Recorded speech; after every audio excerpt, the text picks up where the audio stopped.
예, 안녕하십니까. 더불어민주당 수석대변인을 맡고 있는 조승래 의원입니다. 국민 여러분, 언론인 여러분, 추석 명절 잘 보내셨는지 모르겠습니다.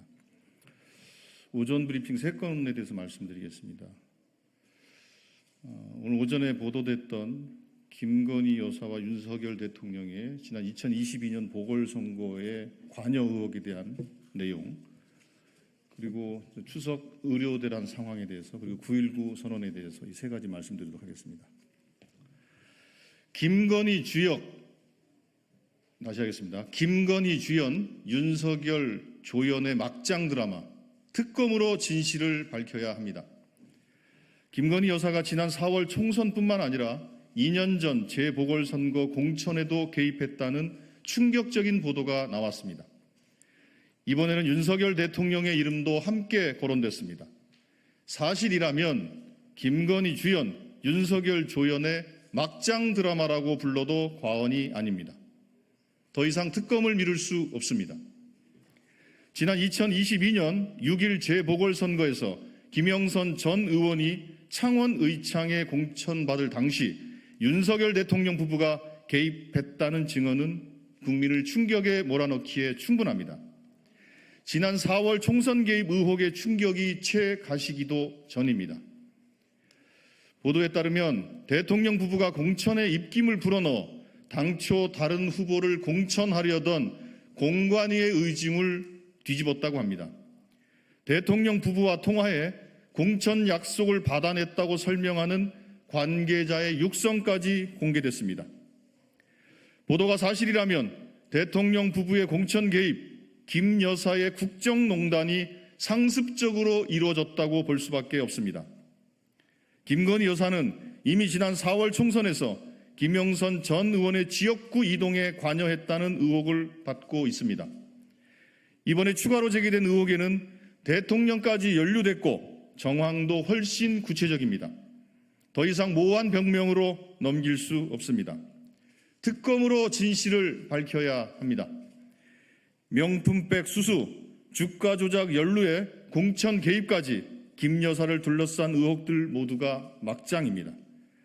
국민의힘이 이번에도 또다시 진실 규명을 방해한다면 스스로 공당이기를 포기하는 것으로 간주하겠습니다. 윤석열 대통령도 이제 더 이상 특검을 거부할 명분이 없습니다. 윤석열 대통령이 과거 말했듯 왜 특검을 거부합니까? 죄를 지었으니까 특검을 거부하는 것입니다. 윤석열 대통령은 특검을 거부하는 자가 범인이라던 자신의 말을 되돌아보기 바랍니다. 국민은 자신의 가족이 연루된 특검을 제 손으로 거부하는 대통령을 더 이상 용납하지 않을 것입니다. 게다가 오늘 제기된 공천 개입 의혹에는 대통령 본인까지 등장합니다. 이런데도 또다시 특검을 거부한다면 도둑이 제발 저린다는 비판을 면할 수 없을 것입니다. 국민들은 불안 속에 떨고 있는데 의료 붕괴 없다는 윤석열 정부는 딴 세상 정부입니까? 이번 추석은 유례없는 불안과 걱정으로 보내야 했던 연휴였습니다. 그럼에도 정부 여당은 추석 연휴가 지나자 의료 붕괴는 없었다며 황당무계한 주장을 펼치고 있습니다. 개인 부담금 올리며 응급실 문턱을 높인 무능한 정부의 뻔뻔한 태도에 복장이 터질 것 같습니다.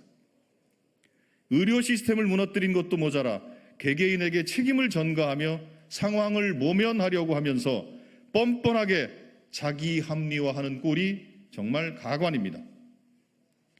연휴 기간 내내 아찔한 위기가 이어졌다는 사실을 정부는 정말 모릅니까?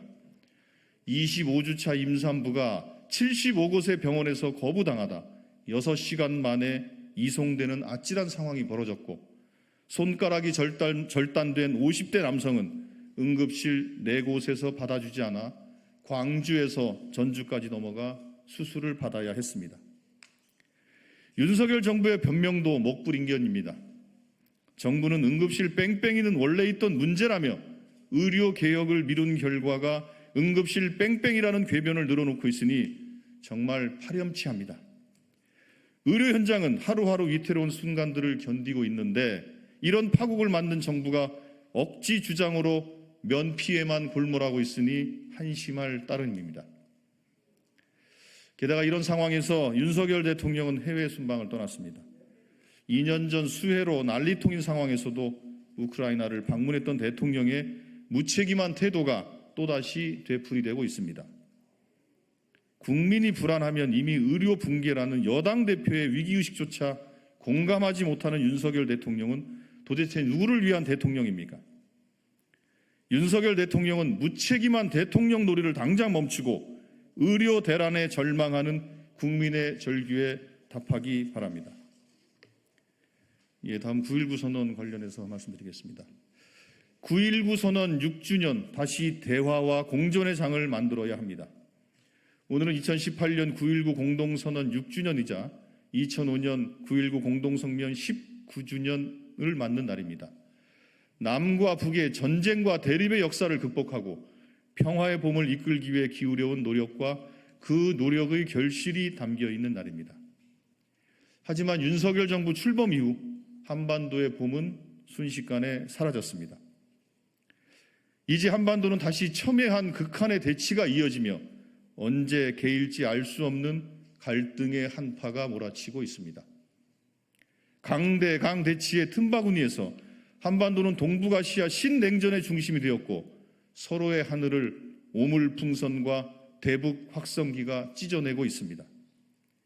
언제 다시 봄이 찾아올지 모를 극한의 겨울이지만 이럴 때일수록 내일의 평화를 위해 다시 씨앗을 뿌리는 일을 외면해서는 안 됩니다. 더불어민주당은 긴장감이 날로 높아가는 한반도에 다시 봄을 이끌어내기 위해 온 힘을 다할 것을 다짐합니다. 평화는 최고의 국익입니다. 코리아 디스카운트의 중심에는 한반도의 갈등이 있습니다. 한반도의 평화가 안착하는 순간이 최고의 국익입니다. 윤석열 정부가 진정 국익을 우선한다면 갈등 고조 대신 긴장 완화의 길을 찾는 데 최선을 다해야 할 것입니다. 이상입니다. 감사합니다.